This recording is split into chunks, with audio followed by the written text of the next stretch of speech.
হঠাৎ চারিদিক অন্ধকার করে আসলো আর খুব জোরে বাতাস বইতে শুরু করলো। সব গাছ দুলতে থাকলো। আম গাছ থেকে পাকা পাকা আমগুলো ঝরে পড়তে লাগলো।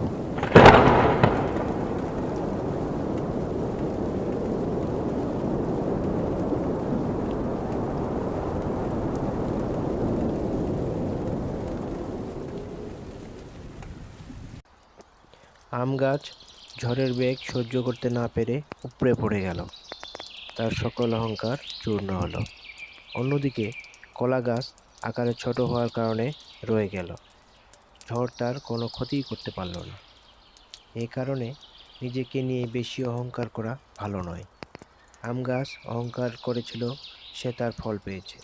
অন্যদিকে কলা গাছ নিরহংকারী ছিল, তাই সে রয়ে গেছে।